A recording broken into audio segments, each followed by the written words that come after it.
നമ്മൾ ഒന്നാമത്തെ യൂണിറ്റിൽ നിന്ന് 4 പാഠഭാഗങ്ങൾ ഇതിനകം പരിചയപ്പെട്ടു കഴിഞ്ഞു.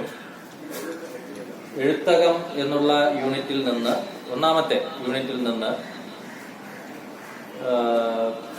കണ്ണാടി കാണുന്നോളവും, പ്രകാശം ജലം പോലെയാണ്, അതുപോലെ കിരാതവൃത്തം, അവകാശങ്ങളുടെ പ്രശ്നം, ഈ പാഠഭാഗങ്ങളാണ് ലഘുവായി പരിചയപ്പെട്ടത്.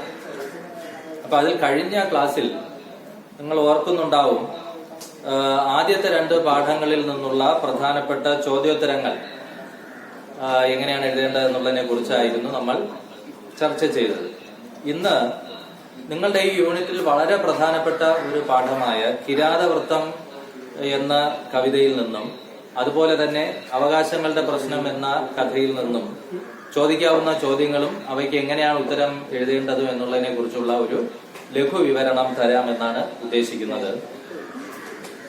അപ്പോൾ കിരാതവൃത്തം നമ്മൾ പറഞ്ഞു, ആധുനിക കവികളിൽ പ്രമുഖനായ കടമ്മനിട്ട രാമകൃഷ്ണന്റെ ഏറെ ശ്രദ്ധേയമായ ഒരു കവിതയാണ് കിരാതവൃത്തം. കടമ്മനിട്ട രാമകൃഷ്ണന്റെ പ്രത്യേകത, അദ്ദേഹം ആധുനിക കവിതകളുടെ സ്വഭാവം പ്രകടിപ്പിക്കുമ്പോൾ തന്നെ ഈ ആധുനികത എന്ന് പറയുന്ന സാഹിത്യ പ്രസ്ഥാനം, പ്രവണത, വിദേശത്ത് നിന്ന് നമ്മൾ ഇറക്കുമതി ചെയ്ത ഒരു സാഹിത്യ പ്രസ്ഥാനമാണ്, ശൈലിയാണ് എന്നൊക്കെ നിരൂപകന്മാർ പറയുമെങ്കിലും കടമ്മനിട്ട അതിനെ തികച്ചും തദ്ദേശീയമായ ഒരു ആവിഷ്കാര ശൈലിയിലേക്ക് പരിവർത്തിപ്പിച്ചു എന്നുള്ളതാണ് അതിന്റെ ഏറ്റവും വലിയൊരു പ്രത്യേകത. അതായത് തികച്ചും ഗ്രാമീണങ്ങളായിട്ടുള്ള നമ്മുടെ നാടോടി സംസ്കാരവുമായി ബന്ധപ്പെട്ട, നാടൻ കലാരൂപങ്ങളുമായിട്ടൊക്കെ ബന്ധപ്പെട്ട ദൃശ്യങ്ങളും ബിംബകൽപ്പനകളും ഒക്കെ ഉൾപ്പെടുത്തിക്കൊണ്ടുള്ള തികച്ചും ഒരു ദ്രാവിഡ ജനതയുടെ, അല്ലെങ്കിൽ ഒരു ദ്രാവിഡ സംസ്കാരത്തിന്റെ മണ്ണിന്റെ മണമുള്ള വൃത്തവും താളവും ഈണവും ഒക്കെ ഉൾപ്പെടുത്തിക്കൊണ്ടുള്ള ഒരു കാവ്യശൈലിയാണ് അദ്ദേഹം പിന്തുടർന്നിട്ടുള്ളത് എന്ന് നമുക്ക് കാണാൻ സാധിക്കും. ഇവിടെ ഈ കിരാതവൃത്തം എന്ന കവിതയിൽ ശ്രദ്ധിച്ചാൽ നമുക്ക് മനസ്സിലാക്കാം, ഈ പടയണി പോലുള്ള അനുഷ്ഠാന കലാരൂപങ്ങളുടെ ശക്തമായ സ്വാധീനം നമുക്ക് കിരാതവൃത്തം പോലുള്ള കവിതകളിൽ കാണാൻ സാധിക്കും എന്നുള്ളതാണ്. പടയണി പോലുള്ള കലാരൂപങ്ങളുടെ അതിന് കാരണം അദ്ദേഹത്തിന്റെ ജന്മദേശമായ കടമ്മനിട്ട എന്ന് പറയുന്ന പ്രദേശത്തെ വളരെ ശ്രദ്ധേയമായ ഒരു കാവാണ് ഭഗവതിക്കാവ്, കടമ്മനിട്ടയിലെ ഭഗവതിക്കാവ്. അവിടെ അനുഷ്ഠാന രൂപത്തിൽ വർഷം തോറും നടത്തി വരാറുള്ള വളരെ പ്രമുഖമായ ഒരു നാടൻ കലാരൂപമാണ് പടയണി എന്ന് പറയുന്നത്. ഈ പടയണിയുടെ ദൃശ്യ കലാരൂപമായ, അനുഷ്ഠാന കലാരൂപമായ പടയണിയുടെ ബിംബ കൽപ്പനകളും അതുപോലെ പടയണി പാട്ടിന്റെ താളവുമൊക്കെ നമുക്ക് ഈ ഇദ്ദേഹത്തിന്റെ കവിതയിൽ കാണാൻ സാധിക്കും. ഇപ്പോ കാട്ടാളനെ അവതരിപ്പിക്കുമ്പോൾ ആ കാട്ടാളന്റെ സ്വരൂപത്തെ കുറിച്ചുള്ള വർണ്ണന തന്നെ, നെഞ്ചത്തൊരു പന്തം കുത്തി നിൽക്കുന്ന കാട്ടാളൻ, ഇത് നമ്മൾ കഴിഞ്ഞ ക്ലാസ്സിൽ വിശദമായി ചർച്ച ചെയ്തതാണ്. നെഞ്ചത്ത് പന്തം കുത്തി നിൽക്കുന്ന കാട്ടാളനെ കുറിച്ചുള്ള ചിത്രവും ഒക്കെ ഇത്തരത്തിലുള്ള അനുഷ്ഠാന കലാരൂപങ്ങളുമായിട്ടുള്ള ബന്ധത്തെ സൂചിപ്പിക്കുന്നതാണ്. അപ്പൊ ഇനി ഈ കവിതയിൽ ഒട്ടേറെ പ്രയോഗങ്ങളുണ്ട്. ആ പ്രയോഗങ്ങൾ വിപുലീകരിക്കാൻ, അതിന്റെ അർത്ഥ സാധ്യതകൾ വിപുലീകരിക്കാനൊക്കെ ചോദിക്കാം. അത്തരത്തിലുള്ള പ്രയോഗങ്ങൾ എങ്ങനെയാണ് വിപുലീകരിച്ച് എഴുതേണ്ടത് എന്നുള്ളതിനെ കുറിച്ചുള്ള ചില സൂചനകൾ നൽകാം. അപ്പൊ അതിന്റെ ഒരു കവിതയുടെ ഒരു സാരാംശം നിങ്ങളുടെ ഓർമ്മയിൽ ഉണ്ടാകുമെന്ന് കരുതും, അല്ലെ? അപ്പൊ കാട്ടാളൻ എന്ന് പറയുമ്പോൾ അവിടെ അന്യവൽക്കരിക്കപ്പെട്ട, കുടിയിറക്കപ്പെട്ട മണ്ണിന്റെ മക്കളുടെ വിലാപമാണ് കാട്ടാളന്റെ വിലാപത്തിൽ നമ്മൾ കാണുന്നത്. അങ്ങനെ കുടിയിറക്കപ്പെട്ടവന്റെ പ്രതികരണവും പ്രതിഷേധവും ഒക്കെയാണ് കാട്ടാളനിൽ നമ്മൾ കാണുന്നത്. വന്യമായ പ്രാകൃതമായ ശക്തി സമാഹരിച്ചുകൊണ്ട് ആസുരമായ ഒരു നവോന്മേഷത്തോടെ അദ്ദേഹം തന്റെ ജീവിത പരിസരത്തെ നശിപ്പിച്ച, കാടിനെ നശിപ്പിച്ച, തന്റെ തട്ടകത്തെ ഇല്ലായ്മ ചെയ്ത നവനാഗരിക ശക്തികളോടുള്ള അദ്ദേഹത്തിന്റെ ആ ഹിംസാത്മകമായ യുദ്ധ പ്രഖ്യാപനത്തോടെയാണ് കവിത അവസാനിക്കുന്നത്. അപ്പൊ അവിടെ പ്രകൃതിയെ നശിപ്പിക്കുന്ന കരങ്ങളെ ഹിംസാത്മകമായി ആണെങ്കിൽ പോലും ഇല്ലായ്മ ചെയ്യത്തക്കമുള്ള വണ്ണമുള്ള തീവ്രമായ നിർദ്ദേശങ്ങളാണ് കടമ്മനിട്ട അദ്ദേഹത്തിന്റെ പല കവിതകളിലും മുന്നോട്ട് വയ്ക്കുന്നതെന്ന് നമുക്ക് കാണാൻ സാധിക്കും, അല്ലെ? അപ്പൊ ഒരു സന്ധിക്കും ഉള്ള അവസരം അദ്ദേഹം നൽകുന്നില്ല. ഇത്തരക്കാരോട്, പ്രകൃതിയെ നശിപ്പിക്കുന്ന, മാതാവിനെ നശിപ്പിക്കുന്ന ശക്തികളോട് ഒരു സന്ധിയും പാടില്ല, വിട്ടുവീഴ്ചയും പാടില്ല. അവരെ ഇല്ലായ്മ ചെയ്ത് ഒരു പുതിയ ഭൂമി, ഒരു പുതിയ ആകാശം, ഒരു പുതിയ നാളെ, ഒരു പുതിയ സൂര്യൻ ഉദിക്കുന്ന പുതിയൊരു ജീവിതം തളിരിടുന്ന ഒരു ഭൂജീവിതം സൃഷ്ടിച്ചെടുക്കേണ്ടതിന്റെ ആവശ്യകതയെക്കുറിച്ച് ഉദ്ബോധിപ്പിക്കുന്ന കവിതകളാണ് അദ്ദേഹത്തിന്റെ കിരാതവൃത്തമായാലും കാട്ടാളൻ എന്ന കവിതയായാലും അതുപോലെ കുഞ്ഞെ മുലപ്പാൽ കുടിക്കരുത് എന്നുള്ള കവിതയായാലും ഒക്കെ മുന്നോട്ട് വയ്ക്കുന്ന പരിഹാരങ്ങൾ എന്ന് പറയുന്ന പരിഹാര നിർദ്ദേശം. അദ്ദേഹത്തിന്റെ കവിതകൾ സമകാലികമായ പാരിസ്ഥിതികമായ സങ്കീർണമായ പ്രശ്നങ്ങൾ അവതരിപ്പിക്കുക മാത്രമല്ല, ഭൂമിയും ഭൂമിയിലെ ജീവിതവും നേരിടുന്ന വെല്ലുവിളികളെ കുറിച്ചുള്ള അവബോധം നൽകുക മാത്രമല്ല, അതിന് പലപ്പോഴും അദ്ദേഹത്തിന്റേതായ പരിഹാരം കൂടി നിർദ്ദേശിക്കുന്ന കവിതകളാണ് എന്നുള്ളതാണ്. അപ്പൊ സമകാലികമായ സങ്കീർണതകൾ, അതെങ്ങനെയുള്ള പാരിസ്ഥിതികമായ സങ്കീർണതകൾ, പ്രതിസന്ധികൾ ആവിഷ്കരിക്കുകയും അതിന് അദ്ദേഹത്തിന്റേതായ പരിഹാരങ്ങൾ നിർദ്ദേശിക്കുക കൂടി ചെയ്യുന്നു. അതുകൊണ്ടാണ് ഇവിടെ കാട്ടാളൻ ഒരു ഭാഗത്ത് തനിക്ക് നഷ്ടപ്പെട്ടത് ഓർത്ത്, കാടിന്റെ വന്യ സൗന്ദര്യവും കാടിന്റെ സമൃദ്ധികളും കാട്ടിലെ തന്റെ ജീവിതവും അതിന്റെ സൗഭാഗ്യവും സൗന്ദര്യവും ഒക്കെ നഷ്ടപ്പെട്ടതോർത്ത് ദുഃഖിക്കുന്ന കാട്ടാളൻ തന്നെ, വിലപിക്കുന്ന കാട്ടാളൻ തന്നെ, നിരാശനായ കാട്ടാളൻ തന്നെ ഹിംസാത്മകമായി വന്യമായി പ്രതികരിക്കുമെന്നുള്ള ഉറച്ച തീരുമാനത്തോടെ തന്റെ ആ പ്രാകൃതമായ കന്മഴു ഏന്തിക്കൊണ്ട് സടകുടഞ്ഞെണീക്കുന്ന ശക്തി സ്വരൂപനായ ഒരു കാട്ടാളനെ അവതരിപ്പിച്ചുകൊണ്ട് കവിത അവസാനിക്കുന്നത് അദ്ദേഹത്തിന്റെ മനസ്സിലുള്ള, അദ്ദേഹം നിർദ്ദേശിക്കുന്ന പരിഹാരം തന്നെയാണ്. ഭൂമിയെ നശിപ്പിക്കുന്ന കരങ്ങളെ ഹിംസാത്മകമായി നമ്മൾ നേരിടേണ്ട കാലം അതിക്രമിച്ചിരിക്കുന്നു എന്നുള്ള അദ്ദേഹത്തിന്റെ നിർദ്ദേശം. ഇവിടെ ഈ കവിത നിങ്ങൾ വായിച്ചപ്പോൾ നമുക്ക് ഒട്ടേറെ സവിശേഷമായ പ്രയോഗങ്ങൾ പരിചയപ്പെടാൻ സാധിച്ചിട്ടുണ്ട്. ഒന്ന്, ചോദ്യോത്തരങ്ങളുടെ ഒരു വിലയിരുത്തലായിട്ട് നമുക്ക് മുന്നോട്ട് പോകാമെന്നാണ് കരുതുന്നത്. പാഠം പഠിച്ച കഴിഞ്ഞ സ്ഥിതിക്ക് നീറായ വനം, അതുപോലെ ചാട്ടുളിയായ കനൽവിളി, അലകടലിൻ വേരുപറിക്കൽ, കറുകപ്പുൽ തുമ്പത്തമ്പിളി, കളമെഴുതി പാടിയ രാവുകൾ, ഈറ്റപ്പുലി മുരളും കണ്ണിൽ ഊറിയടർന്നൊരു തീത്തുള്ളി. ഇങ്ങനെയുള്ള പ്രയോഗങ്ങൾ ധാരാളം കവിതയിലുണ്ട്. നീറായ വനം, അതുപോലെ ചാട്ടുളിയായ കനൽവിളി, അലകടലിൻ വേരുപറിക്കൽ, കറുകപ്പുൽ തുമ്പത്തമ്പിളി, കളമെഴുതി പാടിയ രാവുകൾ. അതുപോലെ മറ്റൊരു പ്രയോഗമാണ് ഈറ്റപ്പുലി മുരളും കണ്ണിൽ ഊറിയടർന്നൊരു തീത്തുള്ളി എന്നുള്ള പ്രയോഗം. അപ്പൊ ഇത്തരം പ്രയോഗങ്ങളുടെ അർത്ഥം വിശകലനം ചെയ്യാൻ, അതിന്റെ അർത്ഥതലത്തെക്കുറിച്ച്, അതിന്റെ ആന്തരിക അർത്ഥത്തെക്കുറിച്ച്, പൊരുൾ എന്താണ് എന്ന് വിശകലനം ചെയ്യാനുള്ള ചോദ്യങ്ങൾ സാധാരണയായി കവിത പഠിക്കുമ്പോൾ ചോദിക്കാം. ഇത്തരത്തിൽ നീറായ വനം, ചാട്ടുള്ളിയായ കനൽ വിളി തുടങ്ങിയ പ്രയോഗങ്ങളുടെ പൊരുൾ എന്താണ്, അത് നൽകുന്ന അർത്ഥ സാധ്യതകൾ എന്താണ്, സൂചനകൾ എന്താണെന്ന് നമുക്കൊന്ന് നോക്കാം.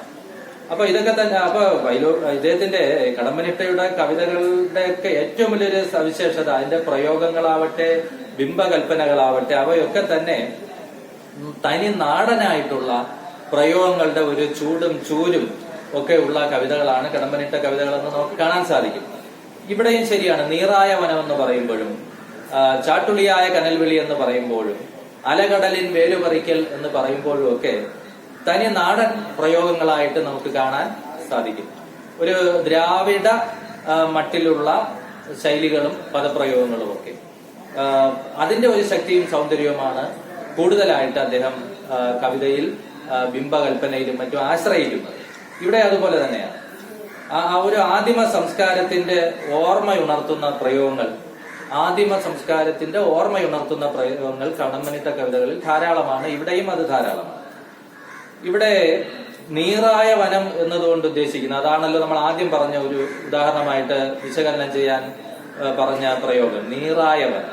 ആ പ്രയോഗം കൊണ്ട് ഉദ്ദേശിക്കുന്നത് എന്ത് എന്ന് ചോദിച്ചാൽ, നമ്മൾ കവിത വിശകലനം ചെയ്യുമ്പോൾ, നമ്മൾ കൂടുതൽ ആഴത്തിൽ വിലയിരുത്തുമ്പോൾ അതുകൊണ്ട് എന്താണ് ഉദ്ദേശിക്കുന്നത്?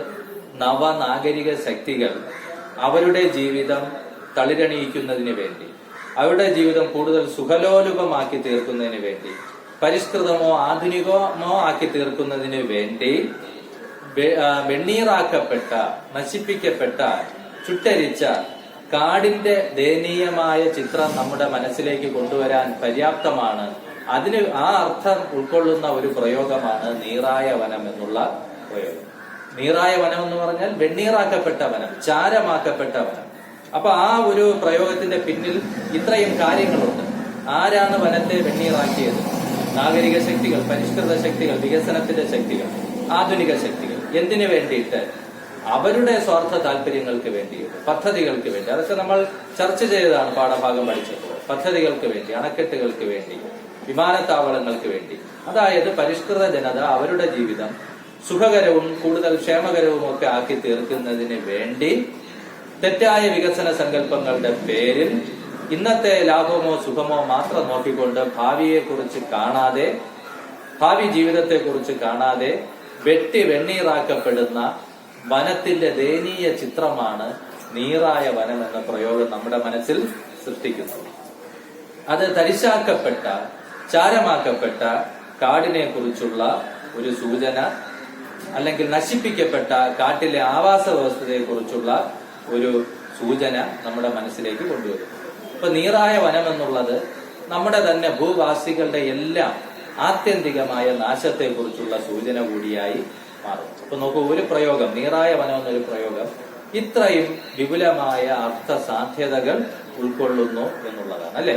അപ്പോ നമ്മുടെ കൂടി കാടിന്റെ സർവനാശത്തെ കുറിച്ചുള്ള സൂചന നമ്മുടെ കൂടി നിലനിൽപ്പിനെ, അല്ലെങ്കിൽ വരാനിരിക്കുന്ന നമ്മുടെ കൂടി സർവനാശത്തെ കുറിച്ചുള്ള സൂചനയായി മാറും. മറ്റൊരു പ്രയോഗം നമ്മൾ പറഞ്ഞത് ചാട്ടുളിയായ കനൽവിളി. ഈ ചാട്ടുളിയായ കനൽവിളി എന്നിവിടെ പറഞ്ഞത് ആരുടെ കനൽവിളിയാണ്? നമ്മൾ കവിത പരിശോധിച്ച് നമുക്ക് മനസ്സിലാക്കാൻ സാധിച്ചു. മുലപാതി മുറിഞ്ഞവളുടെ രോദനത്തെയാണ്, വിലാപത്തെയാണ് ചാട്ടുളി പോലുള്ള കനൽവിളിയായി കാട്ടാളന് അനുഭവപ്പെട്ടത്. ഒരു ചാട്ടുളി വന്ന് ഹൃദയത്തിൽ തറയ്ക്കുമ്പോലുള്ള അനുഭവമാണ് അവളുടെ വിളി കാട്ടാളനിൽ സൃഷ്ടിച്ചത്. അവൾ എന്ന് പറയുന്നത് ആരാണ്? പ്രകൃതി തന്നെയാണ്, ഭൂമി തന്നെയാണ്. അപ്പൊ പ്രകൃതി മാതാവിന്റെ, ഭൂമി മാതാവിന്റെ നിലവിളി കാട്ടാളനെ സംബന്ധിച്ചിടത്തോളം അത് അസഹ്യമാണ്, അങ്ങേയറ്റം അസഹ്യമാണ്.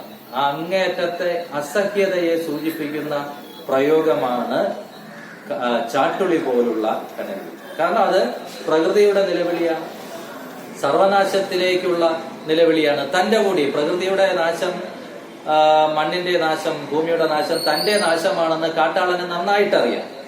അപ്പോ അത് തന്റെ കൂടി നാശത്തിന്റെ നിലവിളി ആയതുകൊണ്ടാണ് കാട്ടാളനത് ചാട്ടുളിയുടെ കനൽവിളിയായിട്ട്, ചാട്ടുളി പോലുള്ള കനൽവിളിയായിട്ട് തോന്നി. കനൽവിളി എന്ന് പറയുമ്പോൾ പൊള്ളിക്കുന്ന നിലവിളി, ഹൃദയത്തിൽ കുത്തിത്തറയ്ക്കുന്ന നിലവിളി. അപ്പോ അത് കാട്ടാളനെ അത്രമാത്രം വേദനിപ്പിച്ചു. ആ കാട്ടാളന്റെ പ്രകൃതിയുടെ നിലവിളി കാട്ടാളനിൽ അത്രമാത്രം നൊമ്പരം സൃഷ്ടിച്ചു എന്നുള്ളത് നമുക്ക് ബോധ്യപ്പെടുത്തി തരാൻ ഈ ചാട്ടുളിയായ കനൽവിളി എന്ന പ്രയോഗത്തിന് കഴിയും. അപ്പൊ അത്രമാത്രം കാട്ടാളനെ പ്രകൃതിയുടെ വിളി, അല്ലെങ്കിൽ ഭൂമി മാതാവിന്റെ നിലവിളി വേദനിപ്പിച്ചു എന്നുള്ളതാണ്. അതുപോലെ മറ്റൊരു പ്രയോഗം നമ്മളൊരു ചോദ്യരൂപത്തിലൂടെ പറഞ്ഞത് അലകടലിൻ വേരുപറിക്കൽ.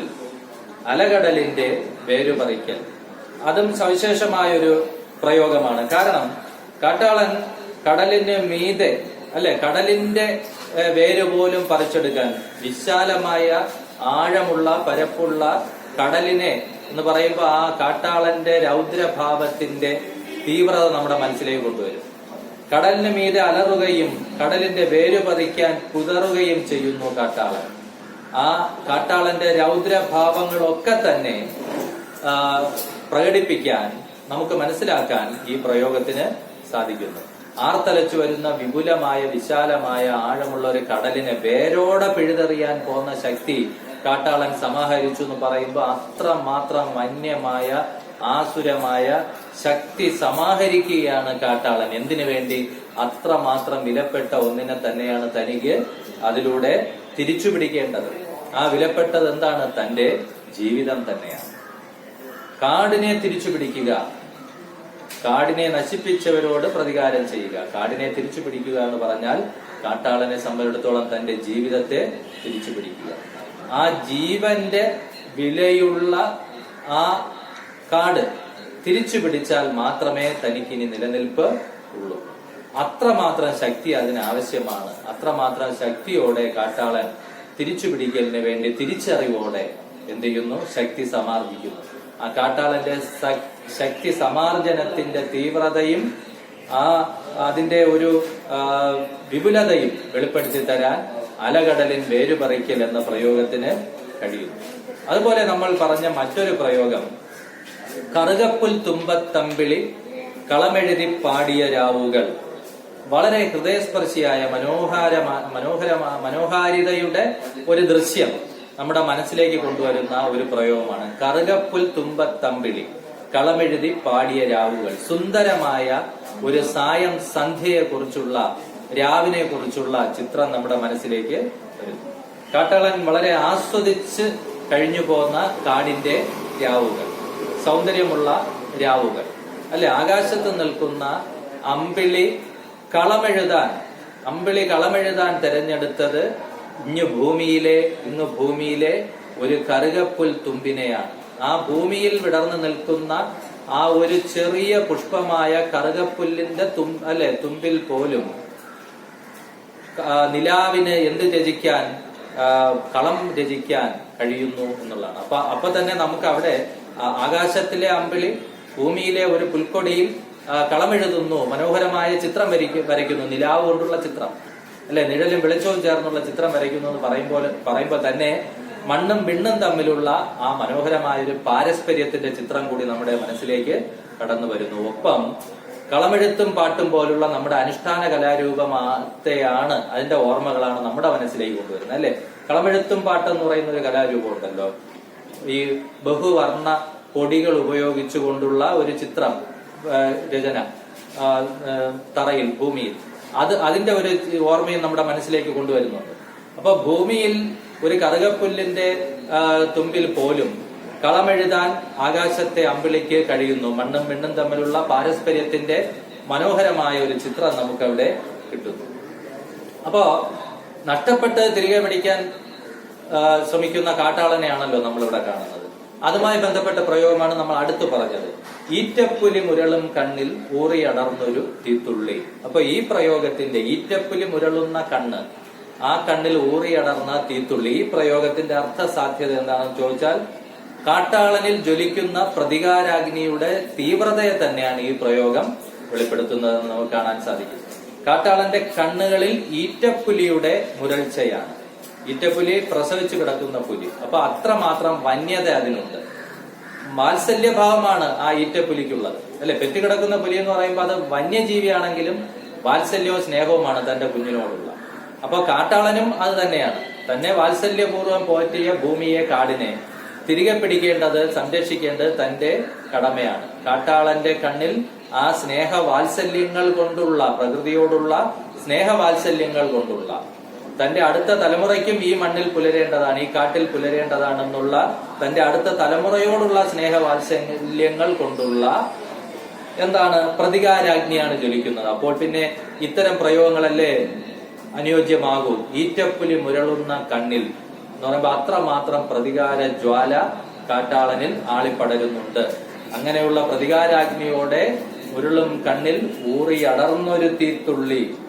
ആ തീത്തുള്ളി എന്നുള്ളത് കാട്ടാളന്റെ പ്രതിഷേധം അദ്ദേഹത്തിന്റെ മനസ്സിനെ എത്രമാത്രം ചുട്ടുനോവിക്കുന്നു, അദ്ദേഹത്തിന്റെ മനസ്സിനെ എത്രമാത്രം പൊള്ളിക്കുന്നു എന്ന് നമുക്ക് വെളിപ്പെടുത്തി തരുന്നതാണ്. അപ്പോ തന്റെ തട്ടകം, തന്റെ ജീവമണ്ഡലം തകർത്തവരോടുള്ള ആ തകർത്തതിലുള്ള അങ്ങേയറ്റത്തെ വിഷാദവും പ്രയാസവും ആ നിരാശയും, അതാണ് കണ്ണീര്. പക്ഷെ ആ കണ്ണീര് എങ്ങനെയുള്ളതാണ്? പൊള്ളിക്കുന്നതാണ്. ആ പൊള്ളലിൽ നിന്നാണ്, ആ മനസ്സിന്റെ പൊള്ളലിൽ നിന്നാണ് അദ്ദേഹം കൂടുതൽ ശക്തിയോടെ നഷ്ടപ്പെട്ട് തിരിച്ചു പിടിക്കാൻ, കാടിന്റെ സമ്പത്ത് തിരിച്ചു പിടിക്കാൻ, അത് തനിക്ക് തന്നെ പോറ്റിയ അമ്മയോടുള്ള സ്നേഹവാത്സല്യങ്ങൾ, പ്രകൃതിയാവുന്ന അമ്മയോടുള്ള സ്നേഹവാത്സല്യങ്ങളും ഒപ്പം തന്റെ അടുത്ത തലമുറകൾക്ക് ഈ മണ്ണിൽ പുലരണമെന്നുള്ള തന്റെ അനന്തരഗാമികളോടുള്ള, പിന്മുറക്കാരോടുള്ള സ്നേഹവാത്സല്യങ്ങളും എല്ലാം കലർന്ന, പ്രസവിച്ചു കിടക്കുന്ന ഒരു പുലിയിലുള്ള സ്നേഹവാത്സല്യങ്ങൾ എങ്ങനെയാണോ അതിന്റെ രൗദ്രതയ്ക്ക്, വന്യതയ്ക്ക് കൂടുതൽ തീവ്രത പകരുന്നത്, അതേ തീവ്രതയോടെ, വന്യഭാവത്തോടെ, രൗദ്രതയോടെ കാട്ടാളൻ എന്ത് ചെയ്യുന്നു? പ്രതിഷേധത്തിന്, പ്രതികരണത്തിന് മുതിരുന്നു എന്നുള്ളതാണ്. അപ്പൊ ഇതാണ് ഇത്തരം പ്രയോഗങ്ങളുടെ ഒരു പ്രത്യേകത. അപ്പോ ഇങ്ങനെയുള്ള ഇതൊരു ഉദാഹരണത്തിന് സൂചിപ്പിച്ചു എന്നേ ഉള്ളൂ. ഈ കവിതയിൽ ഉടനീളം, കിരാതവൃത്തം എന്ന ഈ കവിതയിൽ ഉടനീളം ഇത്തരത്തിലുള്ള പ്രയോഗങ്ങളുടെ സമ്പന്നത നമുക്ക് കാണാൻ സാധിക്കും. ആ പ്രയോഗങ്ങളെ വിശകലനം ചെയ്യാൻ കഴിയുമ്പോഴാണ് നമ്മൾ കവിത ശരിയായി വിലയിരുത്തിയെന്ന് നമുക്ക് പറയാൻ കഴിയുന്നത്. ഇതിന് ഉദാഹരണമായിട്ടാണ് ഞാൻ ഈ നീറായ വനവും ചാട്ടുളി പോലുള്ള കനൽവിളിയും അലകടലിൻ വേരുപറിക്കൽ, അതുപോലെ കറുകപ്പുൽ തുമ്പത്തമ്പിളി, കളമെഴുതി പാടിയ രാവുകൾ, ഇത് കവിതയിൽ അവിടെ ഇവിടെയൊക്കെയുള്ള പ്രയോഗങ്ങളാണ്. അതുപോലെ ഈറ്റപ്പുലി മുരളും കണ്ണിൽ ഊറിയടർന്നൊരു തീത്തുള്ളി എന്നിങ്ങനെയൊക്കെയുള്ള പ്രയോഗങ്ങൾ ഉദാഹരണങ്ങളായിട്ട് സൂചിപ്പിച്ചതാണ്. അതുപോലെ കിരാതവൃത്തം എന്ന കവിതയെ സംബന്ധിച്ച് ചോദിക്കാവുന്ന മറ്റൊരു ചോദ്യമാണ് നമ്മുടെ നാടോടി സംസ്കാരത്തിന്റെ, അതുപോലെ പടയണി പോലുള്ള കലാരൂപങ്ങളുടെയൊക്കെ സ്വാധീനം ഈ കവിതയിൽ എത്രമാത്രം കാണാൻ സാധിക്കും? ഉപന്യാസം തയ്യാറാക്കുക എന്നൊരു ചോദ്യം ചോദിച്ചാൽ നിങ്ങൾ അതിൽ എന്തൊക്കെയാണ് ഉൾപ്പെടുത്തേണ്ടത് എന്നുള്ളതിനെ കുറിച്ചൊരു ചെറിയ സൂചന നൽകാം. നമ്മുടെ നാടോടി സംസ്കാരത്തിന്റെ ഊർജവും ഉന്മേഷവും ഉൾക്കൊണ്ട് എഴുതിയിട്ടുള്ള കവിതകളാണ് കടമ്പനിട്ടയുടെ മിക്കവാറും കവിതകളെന്ന് നമ്മൾ ആമുഖമായി പറഞ്ഞതാണ്. ഇവിടെ പരിഷ്കാരത്തിന്റെ വേലിയേറ്റം നിമിത്തം, അതുപോലെ പരിഷ്കാരത്തോടുള്ള അമിതമായ ഭ്രമം നിമിത്തം പ്രകൃതിയുടെ സരളമായ, സ്വാഭാവികമായ, സുന്ദരമായ ജീവിതത്തിന് സംഭവിച്ച നാശവും തകർച്ചയും അത് തിരികെ പിടിക്കാനുള്ള ആ മണ്ണിന്റെ മകന്റെ, കാടിന്റെ മകന്റെ ശ്രമവുമാണ് നമുക്കിവിടെ കാണാൻ സാധിക്കുന്നത്. അപ്പോ ഒരു ആദിമ പിതാവിന്റെ ഒരു പ്രതിഷേധമായിട്ട് നമുക്ക് ഈ കാട്ടാളന്റെ പ്രതിഷേധത്തെ കാണാൻ സാധിക്കും. അത് അവതരിപ്പിക്കുന്നതിൽ, ആ കാട്ടാളനെ അവതരിപ്പിക്കുന്നതിൽ, ആ കാട്ടാളന്റെ പ്രതിഷേധ സ്വരൂപം നമ്മുടെ മനസ്സിൽ സൃഷ്ടിക്കുന്നതിൽ ആണ് ഈ പടയണി പോലുള്ള കലാരൂപങ്ങളുടെ വേഷവിധാനങ്ങളും ഭാവഭാവാദികളും ഒക്കെ കടമ്പനിട്ട ആശ്രയിച്ചിരിക്കുന്നത് നമുക്ക് കാണാൻ സാധിക്കും. ഉദാഹരണത്തിന് ഈ കവിതയിൽ പടയണി, വ്യക്തമായി പറഞ്ഞാൽ പടയണി എന്ന അനുഷ്ഠാന കലാരൂപം തന്നെ ഒരു പശ്ചാത്തലമായി വരുന്നുണ്ട്. അപ്പൊ അതിലെ ഒന്ന് പടയണി പാട്ടിന്റെ താളം, ആ താളത്തിന്റെ ഒരു പരിഷ്കൃത രൂപം. ആ പടയണി പാട്ടിന്റെ താളം എന്ന് പറയുമ്പോൾ അതൊരു നാടൻ താളമാണ്. അതിന്റെ കുറച്ചുകൂടി മെച്ചപ്പെടുത്തിയിട്ടുള്ള ഒരു താളമാണ് ഈ കവിതയിൽ ഉടനീളം നമുക്ക് കാണാൻ സാധിക്കുന്നത്. അതുപോലെ ഈ സ്വന്തം സമൂഹത്തിന്റെ രക്ഷയ്ക്ക് വേണ്ടി ബാഹ്യശക്തികളുടെ ആക്രമണങ്ങളിൽ നിന്ന് സ്വന്തം സമൂഹത്തിന്റെ രക്ഷയ്ക്ക് വേണ്ടി പോരാടുന്ന ഒരു പ്രതിയോഗിയെ, അല്ലെ, നമ്മളിപ്പോ ഗോത്ര സംസ്കാരത്തിലൊക്കെ നമുക്ക് കാണാൻ സാധിക്കും.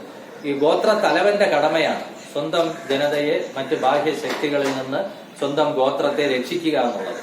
അത്തരം ഒരു ഗോത്ര തലവന്റെ ഒരു പ്രതിരൂപമാണ്, അല്ലെങ്കിൽ ഒരു സ്വരൂപമാണ് നമുക്കിവിടെ കാട്ടാളനിൽ കാണാൻ സാധിക്കുന്നത്. ഇത്തരത്തിലുള്ള ഗോത്രത്തലവന്മാരുടെ ആ വിമോചന പോരാട്ടത്തിന്റെ ഊർജം ഉൾക്കൊണ്ടുകൊണ്ട് ഈ പടയണിയിലും മറ്റും ചില കുതിര കോലങ്ങൾ, അതിനെ കോലങ്ങൾ എന്നാണ് പറയുന്ന ആ രൂപങ്ങളെ, ആ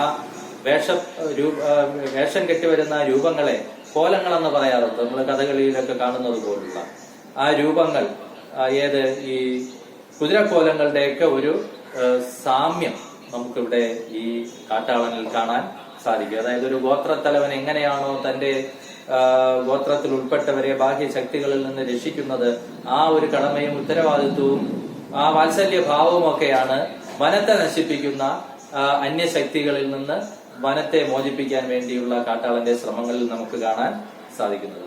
അതുപോലെ ഈ ചുവടുവയ്പ്പുകൾ, പടയണിയുടെ ചുവടുവയ്പ്പുകൾക്ക് അനുസരിച്ചുള്ള ഭാവഭാവാദികളാണ് ഇവിടെ കാട്ടാളനും പ്രകടിപ്പിക്കുന്നത് നമുക്ക് കാണാൻ സാധിക്കും. അതായത് മർമ്മതാള ചുവടുകൾ, ഈ പടയണിയിലുള്ള കുതിരക്കോലങ്ങളുടെയൊക്കെ മർമ്മതാള ചുവടുകൾ, ആ ചുവടുവയ്പ്പുകൾ ഓർമ്മിപ്പിക്കുന്ന തരത്തിലുള്ള ചലനമാണ് കാട്ടാളന്റെ ചടുലാത്മകമായ ചലനങ്ങളാണ്, ആസുരമായ വന്യമായ ചലനങ്ങളാണ്, ചടുലാത്മകമായ ചലനങ്ങളാണ് കാട്ടാളന്റെ ഭാഗത്ത് നിന്ന് ഉണ്ടാവുന്നത് നമുക്ക് കാണാൻ സാധിക്കും. അതുപോലെ ഈ കടമ്പനിട്ട എന്ന ഗ്രാമവും പടയണി എന്ന കലാരൂപവുമായിട്ട് അഭേദ്യമായ ബന്ധമാണുള്ളത്. ആ മണ്ണിൽ കിളിർത്ത, ആ മണ്ണിലെ കാവുമായി ബന്ധപ്പെട്ട ഒരു അനുഷ്ഠാന കലാരൂപമാണ്. അതുകൊണ്ട് തന്നെ സ്വാഭാവികമായി ഇദ്ദേഹത്തിന്റെ പിതാവ് പോലും, കടമ്മനിട്ട എന്ന കവിയുടെ പിതാവ് പോലും ഒരു പടയണി കലാകാരനായിരുന്നു. ഇതൊക്കെ പരിഗണിക്കുമ്പോൾ നമുക്ക് പറയാൻ സാധിക്കും, ഈ കടമ്പനിട്ട കവിതകളിൽ ഉടനീളം ജൈവികമായി പടയണി കവിതകൾ, പടയണി പോലുള്ള അനുഷ്ഠാന കലാരൂപങ്ങളുടെ സ്വാധീനം നമുക്ക് കാണാൻ സാധിക്കും. ഇവിടെ വളരെ കൂടുതലായിട്ട് അത് കാണാൻ സാധിക്കും. ഇപ്പൊ ഒരു ഉദാഹരണത്തിന് നമ്മൾ പാഠഭാഗം പരിചയപ്പെട്ടപ്പോൾ സൂചിപ്പിച്ചതാണെങ്കിലും പറയാം, നെഞ്ചത്തൊരു പന്തം കുത്തി നിൽപ്പൂ കാട്ടാളൻ എന്നൊരു പ്രയോഗം തന്നു. ഈ ആദ്യ പ്രയോഗം തന്നെ ഈ പടയണിയിലെ ഒരു കോലത്തെ നമ്മുടെ മനസ്സിലേക്ക് കൊണ്ടുവരുന്ന ഒരു പ്രയോഗമാണ്. അതായത് ഈ പടയണിയിലെ എല്ലാ കോലങ്ങൾക്കും ശേഷം ഒരു ശുദ്ധികലശം എന്ന വണ്ണം കടന്നു വരുന്ന ഒരു തെയ്യം, ഒരു കോലമുണ്ട്, ഭൈരവിക്കോലം. ഈ ഭൈരവിക്കോലം കെട്ടുന്ന ആൾ അല്ലെങ്കിൽ ആ രൂപം ചുറ്റിലും പന്തങ്ങൾ കുത്തി നിറച്ച് ഈ ആഗ്നേയമായ ഒരു ചൈതന്യ വിശേഷത്തോടു കൂടിയാണ്, ഇങ്ങനെ ചുറ്റും പന്തങ്ങളുടെ ആ ഒരു വെളിച്ചത്തോടു കൂടി വളരെ രൗദ്രമായ ആഗ്നേയമായ ഒരു ചൈതന്യ വിശേഷത്തോടു കൂടി വരുന്ന ഒരു പതിവുണ്ട്. അത് കണ്ടിട്ടുള്ളവർക്കറിയാം. ആ ഒരു രൗദ്രതയും ആ പന്തങ്ങളുടെ തെളിച്ചവും വെളിച്ചവും ഒക്കെയാണ് നമുക്ക് ഈ കാട്ടാളൻ നെഞ്ചത്തൊരു പന്തം കുത്തി നിൽപ്പൂ എന്ന് പറയുമ്പോൾ നമ്മുടെ മനസ്സിലേക്ക് കടന്നു വരുന്നത്. പക്ഷെ ഇവിടെ കാട്ടാളനിലേക്ക് വരുമ്പോൾ ആ നെഞ്ചത്തെ പന്തം എന്ന് പറയുന്നത് അദ്ദേഹത്തിന്റെ ഉള്ളിലെ പ്രതിഷേധത്തിന്റെ, പ്രതികാരത്തിന്റെ ബന്ധമാണ്. അദ്ദേഹത്തിന്റെ മനസ്സിനെ അത് ചുട്ടരിക്കുന്നു, പന്തം പോലെ പൊള്ളിക്കുന്നു. അങ്ങനെ നമ്മുടെ മനസ്സിൽ ഒരു ബിംബം സൃഷ്ടിക്കുന്നതിന് നമുക്ക് സുപരിചിതമായ ഒരു കലാരൂപത്തെ ആശ്രയിക്കുക വഴി ഒരു ബിംബം സൃഷ്ടിക്കുന്നതിന്, എന്നാൽ അത് അദ്ദേഹത്തിന് സൃഷ്ടിക്കുന്ന ഭാവം എന്താണ്? പ്രതികാരത്തിന്റെയോ പ്രതിഷേധത്തിന്റെയോ ആയിട്ടുള്ള ഒരു ഭാവം. ഇവിടെയൊക്കെ നമുക്ക് വ്യക്തമായും പറയാൻ സാധിക്കും പടയണി എന്ന കലാരൂപത്തിന്റെ ഒരു സ്വാധീനമാണ് ഉള്ളത്. അതുപോലെ ആസുരമായൊരു ശക്തിയോടുകൂടിയാണല്ലോ കാട്ടാളൻ ആക്രോശിക്കുന്നത്. ഈ വരേണ്യ ശക്തികൾക്കെതിരെ അല്ലെങ്കിൽ നവനാഗരിക ശക്തികൾക്കെതിരെ ആക്രോശിക്കുന്നത്. അപ്പൊ ഈ കിരാത രൂപത്തിലുള്ള ശിവൻ തന്നെയാണ് കിരാതൻ, കാട്ടാള രൂപത്തിലുള്ള ഒരു ശിവൻ തന്നെയാണ്. ഇപ്പൊ കിരാതവൃത്തം എന്ന് പറയുമ്പോൾ അതാണ് കിരാതൻ, കാട്ടാളൻ, അല്ലെ? ഇപ്പൊ ശിവൻ കാട്ടാള രൂപത്തിൽ നടക്കുന്ന കഥകളൊക്കെ നമുക്ക് നാടോടിപ്പാട്ടിലൊക്കെ സുപരിചിതമാണ്. ഇപ്പൊ ശിവൻ തന്നെയാണ് ഈ ഇതിലെ കാട്ടാളൻ എന്ന് നമുക്ക് കാണാൻ സാധിക്കും. ശിവൻ എന്ന് പറയുമ്പോൾ പോലും അത് ആദി ദ്രവീഡിയൻ സങ്കല്പത്തിൽ വരുന്ന ഒരു ദേവസങ്കല്പമാണ്. അപ്പൊ അത്തരത്തിൽ മണ്ണിന്റെ മക്കളുടെ കവിതയെ കുറിച്ച് അല്ലെങ്കിൽ മണ്ണിന്റെ മക്കളുടെ ജീവിത കഥ പറയുമ്പോൾ ആ കവിതയിൽ ബിംബങ്ങളായിട്ട്, വർണ്ണനകളായിട്ടൊക്കെ മണ്ണിൽ നിന്നുള്ള ഇത്തരം ജൈവിക സ്വരൂപങ്ങളെ തന്നെ തിരഞ്ഞെടുക്കുന്ന ഒരു ശൈലി അദ്ദേഹത്തിന്റെ കവിതകളിൽ പൊതുവെ കാണാൻ സാധിക്കുമെന്ന് നിരൂപകന്മാർ അഭിപ്രായപ്പെട്ടിട്ടുണ്ട്. അതിന് ഏറ്റവും നല്ല ഉദാഹരണമാണ് ഇവിടെ പന്തം കുത്തി നിൽക്കുന്ന കിരാതനായ ശിവന്റെ ഓർമ്മയുണർത്തുന്ന ഈ കാട്ടാളന്റെ രൂപം എന്നുള്ളത്. അതുപോലെ കാട്ടിലേക്ക് പൂ തേടിപ്പോയ പെൺകിടാങ്ങൾ, അതുപോലെ തേൻ തേടിപ്പോയ ആൺകിടാങ്ങൾ, ഇവരുടെ എല്ല് കരിയുന്ന, പിഞ്ചിളം എല്ല് കരിയുന്ന മണമാണോ വരുന്നതെന്നൊക്കെ കാട്ടാളൻ ആകുലപ്പെടുന്നുണ്ട്. അതൊക്കെ ഈ അന്യം നിന്ന് പോയ ഗോത്ര സംസ്കാരങ്ങൾ എത്രയോ ഉണ്ട്. എത്രയോ ഗോത്ര സംസ്കാരങ്ങൾ അന്യം നിന്ന് പോയി, അല്ലെ അടുത്ത തലമുറയില്ലാതെ നശിച്ചുപോയി. അത് സൂചിപ്പിക്കുകയാണ് അവിടെ. ശരിക്കും പിഞ്ചിളം എല്ലുകൾ കരിയുന്ന എന്ന് പറയുമ്പോൾ കാട്ടാളന്റെ കുലം എന്ന് പറയുന്നത് കാടാണ്. അപ്പൊ അവരുടെ അടുത്ത തലമുറകൾ ഇനി ഉണ്ടാകില്ല എന്നുള്ള ഒരു ആശങ്കയുണ്ട്. കാരണം കാട്ടിലേക്ക് തേൻ തേടിപ്പോയ ആൺകിടാങ്ങളും പൂ തേടിപ്പോയ പെൺകിടാങ്ങളും ഒക്കെ തിരികെ വന്നിട്ടില്ല. അവരൊക്കെ അപ്രത്യക്ഷമായിരിക്കുന്നു, എവിടേക്കോ മറച്ചിരിക്കുന്നു അവരെ, അല്ലെങ്കിൽ എവിടെയോ അവർ മറഞ്ഞു പോയിരിക്കുന്നു. അപ്പൊ തന്റെ കുലം തന്നെ അന്യം നിന്ന് പോകുന്നതിലുള്ള കാട്ടാളന്റെ ആശങ്ക അവിടെ കാണാൻ സാധിക്കും. ഇത് കാട്ടാളന്റെ ആശങ്കയാണെങ്കിലും എത്രയോ പരിഷ്കൃത ശക്തികളുടെ മുന്നേറ്റത്തിൽ, നാഗരികതയുടെ മുന്നേറ്റത്തിൽ എത്രമാത്രം ഗോത്ര സംസ്കൃതികളാണ് ഇങ്ങനെ വംശാനന്തര തലമുറകൾ ഉണ്ടാകാതെ അന്യം നിന്ന് പോയെന്ന് നമുക്ക് ചരിത്രത്തിന്റെ ഏടുകൾ പരിശോധിച്ചാൽ കാണാൻ സാധിക്കും. അതിനെ കുറിച്ചുള്ള വ്യക്തമായ സൂചന തന്നെയാണ് കവിയുടെ നൽകുന്നത്. കാട് കാട്ടാളന്റെ ഇടമാണ്. കാട് കയ്യേറിയത് ആരാണ്? ശരിക്കും നാഗരിക ശക്തികളാണ്. നഗരത്തിന്റെ ശക്തികൾ കാട് കയ്യേറുക എന്ന് പറയുമ്പോൾ തന്നെ ഒരു വൈരുദ്ധ്യം ഉണ്ട്. അത് അനുവദനീയമല്ല എന്നുള്ള തിരിച്ചറിവാണ് കാട്ടാളനിൽ പ്രതിഷേധത്തിന്റെ ഒരു ജ്വാലയായി ആളിപ്പടരുന്നത്. അതുകൊണ്ടാണ് അദ്ദേഹം ഹിംസാത്മകമായ രീതിയിൽ, അല്ലെ, ഈ ഇവിടെ പറയുന്നുണ്ട്, വളരെ ഹിംസാത്മകമായ രീതിയിൽ. ആ കവിതയുടെ ഒടുവിലത്തെ ഭാഗം വളരെ ശ്രദ്ധേയമാണ്. എന്താണത്? കാട് നശിപ്പിച്ചവർക്കെതിരെ അദ്ദേഹം കൺമഴു ഉയർത്തുന്നു. കൺമഴു എന്ന് പറയുമ്പം ശിലായുഗം, പിന്നെ ലോഹയുഗം, ഇങ്ങനെയാണല്ലോ നമ്മൾ പഠിക്കുന്നത്. അപ്പോ ഏറ്റവും പ്രാകൃതമായ ആയുധങ്ങൾ കല്ലുകൊണ്ടുള്ളതാണ്, ശില കൊണ്ടുള്ളതാണ്, അല്ലെ? തന്റെ ഏറ്റവും പ്രാകൃതമായ കന്മഴുവാണ് അവിടെ ഏന്തുന്നത്. കാരണം അതാണ് അദ്ദേഹത്തിന് കൂടുതൽ ശക്തി പകരുന്നത്. കന്മഴു ഏന്തിക്കൊണ്ട് ഹിംസാത്മകമായി, വന്യമായി, ആശ്ചര്യമായി അദ്ദേഹം പ്രതികാരത്തിന് മുതിരുകയാണ്. എങ്ങനെ? അദ്ദേഹം എന്ത് ചെയ്യും? നാഗരിക ശക്തികൾ എന്ത് ചെയ്യും? അവിടെയാണ് ആ ഹിംസാത്മകത വരുന്നത്. എങ്ങനെ? അവർ എന്ന് പറയുമ്പോൾ ആ നാഗരിക ശക്തികൾ, കാടിനെ നശിപ്പിക്കുന്ന പരിഷ്കൃത ശക്തികൾ, അവരുടെ കുടൽമാലകൾ കൊണ്ട് ഞാൻ കുടൽമാലകൾ കൊണ്ട് നിറമാലകൾ ചാർത്തും. നിറമാല എന്ന് പറയുമ്പോൾ തോരണം, കുടലുകൊണ്ട് തോരണം ചാർത്തും എന്നൊക്കെ പറയുമ്പോൾ ഭീവത്സമായ ചിത്രങ്ങളാണ് നമ്മുടെ മനസ്സിൽ വരുന്നത്. അതുപോലെ പ്രാണഞരമ്പുകൾ കൊണ്ട് ഈ നാഗരിക ശക്തികളുടെ, കാടിനെ കയ്യേറുന്ന അധിനിവേശ ശക്തികളുടെ പ്രാണഞരമ്പുകൾ കൊണ്ട് വില്ല് സൃഷ്ടിക്കും. ആ വില്ലിൽ നിന്ന് ഉതിരുന്ന ഇടിമിന്നലുകൾ ഒടിച്ച് അമ്പുകളാക്കി അവർക്ക് നേരെ പ്രയോഗിക്കും. ആ അമ്പുകൾ അഗ്നിത്തിരകളായി കാർമേഘങ്ങളിൽ ചെന്നുയരും. അങ്ങനെ ആ കാർമേഘങ്ങളിൽ ചെന്ന് ഈ അമ്പുകൾ പതിക്കുമ്പോൾ പെയ്യുന്ന നിത്യമായ ദീർഘമായൊരു മഴയിൽ ഇവിടെ ഈ മണ്ണ് വീണ്ടും ഉർവരമായി തീരും, അല്ലെ? നാടിന്റെ ആ നിറവിൽ, ആ ഹരിത സമൃദ്ധിയിൽ ഞാൻ ചിരിക്കും, അന്ന് ഞാൻ ചിരിക്കും എന്നാണ് കാട്ടാളൻ പറയുന്നത്. ഇവിടെ എല്ലാം നിരാശനായ ഒരു കാട്ടാളനല്ല, വന്യമായ ശക്തിയോടെ നഷ്ടപ്പെട്ടത് വീണ്ടെടുക്കാൻ ശക്തി സമാർജിക്കുന്നു. അത് എങ്ങനെയുള്ള പ്രാകൃതമായ ശക്തി സമാർജനത്തിന് മുതിരുന്ന ഒരു കാട്ടാളനെയാണ് നമ്മൾ കാണുന്നത്. ഇതൊക്കെ തന്നെയാണ് നമ്മുടെ നാടോടി സംസ്കാരത്തിലെ കോലങ്ങളിലും നമുക്ക് കാണാൻ സാധിക്കുന്നത്. അവയൊക്കെ തന്നെ മണ്ണിന്റെ മണമുള്ള, ഈണമുള്ള, താളമുള്ള രൂപങ്ങളാണ് എന്നുള്ളത് നാടോടി കലാരൂപങ്ങളെ കുറിച്ച് പഠിച്ചിട്ടുള്ള നമുക്ക് അറിയാവുന്നതാണ്. അപ്പൊ അത്തരം ബിംബങ്ങളെയാണ് കവി ഇവിടെ ആശ്രയിക്കുന്നത് എന്ന് നമുക്ക് പറയാൻ സാധിക്കും. അപ്പോ മറ്റ് കവിതകൾ, നമ്മളിപ്പോ എഴുത്തച്ഛന്റെയൊക്കെ കവിതകളിൽ കാണുന്ന ഒരു ഭാഷാ ശൈലിയും കടമ്മനിട്ടയുടെ ഭാഷാ ശൈലിയും താരതമ്യപ്പെടുത്തിക്കൊണ്ടുള്ള ചോദ്യങ്ങളൊക്കെ പതിവായി വരാറുണ്ട്. ഉദാഹരണത്തിന് നിങ്ങളുടെ പാഠപുസ്തകത്തിൽ തന്നെ എഴുത്തച്ഛന്റെ മനോഹരമായ അധ്യാത്മരാമായണം കിളിപ്പാട്ടിൽ നിന്നുള്ള ഒരു പാഠഭാഗം ഉദാഹരണമായി തരുന്നുണ്ട്. ഒരു ഉദാഹരണത്തിന്, സ്വർണവർണ്ണത്തെ പൂണ്ട മൈഥിലി മനോഹരി, എഴുത്തച്ഛൻ സീതയെ കുറിച്ച് പറയുന്ന ഭാഗം. സ്വർണഭൂഷണങ്ങളും അണിഞ്ഞു ശോഭയോടെ സ്വർണമാലയും ധരിച്ചാദരാൽ മന്ദം മന്ദം അർണോജ നേത്രൻ മുമ്പിൽ സത്രപം വിനീതയായി നിന്നുടൻ നേത്രോൽപല മാലയും ഇട്ടാൻ മുന്നേ പിന്നാലെ വരണാർത്ഥ മാലയും ഇട്ടേ. ഇങ്ങനെ പറയുന്ന ഒരു ഭാഗമുണ്ട്. രാമനെ വരണമാല ചാർത്തി സ്വീകരിക്കാൻ നിൽക്കുന്ന ആഭരണങ്ങൾ അണിഞ്ഞ ചമഞ്ഞൊരുങ്ങിയ സുന്ദരിയായ സീതയെ കുറിച്ച് പറയുന്ന ഒരു സന്ദർഭം. സ്വർണ വർണ്ണത്തെ പൂണ്ട മൈഥിലി, സ്വർണ ഭൂഷണങ്ങൾ അണിഞ്ഞു, സ്വർണമാല ധരിച്ചു, അർണോജ നേത്രൻ, ഇങ്ങനെയൊക്കെയുള്ള വളരെ സുന്ദരമായ ഒരു പ്രയോഗം എഴുത്തച്ഛൻ നടത്തുന്നുണ്ട്. ആ സന്ദർഭവും നമ്മുടെ പാഠഭാഗത്തെ കടമ്മനിട്ടയുടെ ഒരു സന്ദർഭം നോക്കൂ.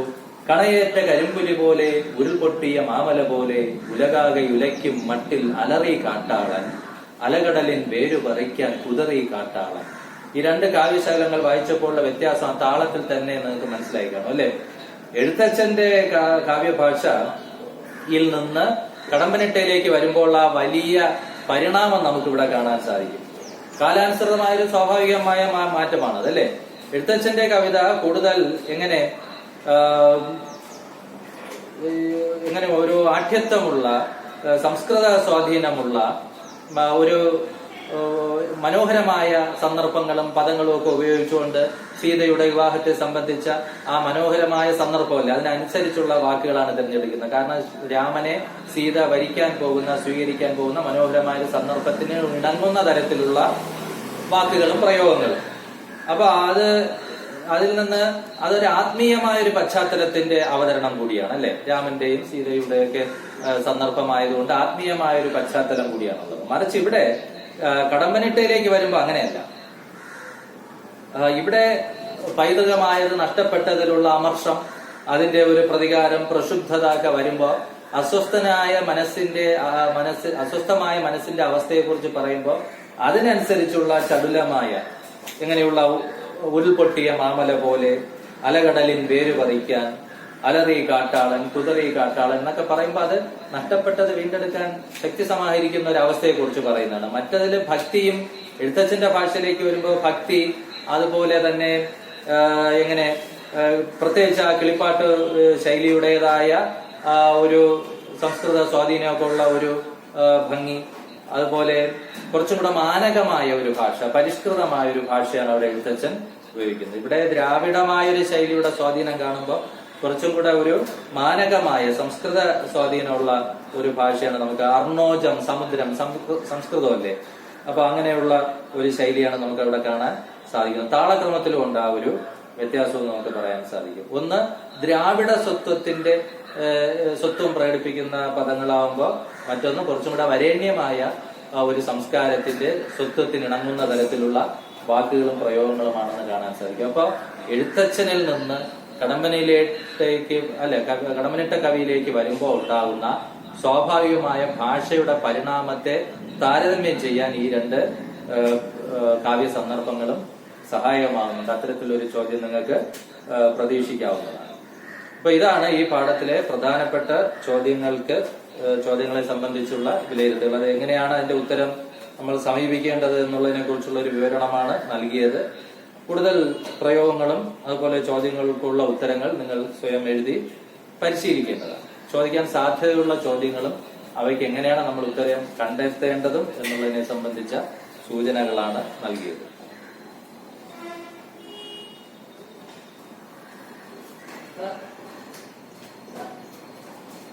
അതുപോലെ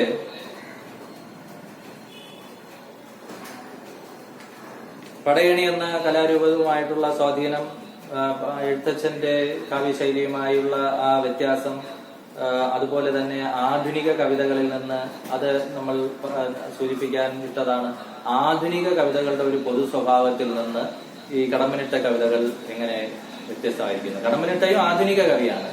പക്ഷെ ആധുനിക കവികളുടെ പൊതുവായ ഒരു ഭാഷാ ശൈലിയിൽ നിന്ന് പലപ്പോഴും മാറിയുള്ള ഒരു ഭാഷാ ശൈലിയാണ്. അവിടെ തദ്ദേശീയമായ ഒരു അവതരണ രീതി കടമ്മനിട്ടയ്ക്ക് സവിശേഷമായി കൈവന്നിരിക്കുന്നത് നമുക്ക് കാണാൻ സാധിക്കും. അത് ഈ കിരാതവൃത്തത്തിലും അത് വളരെയധികം ഉണ്ട്.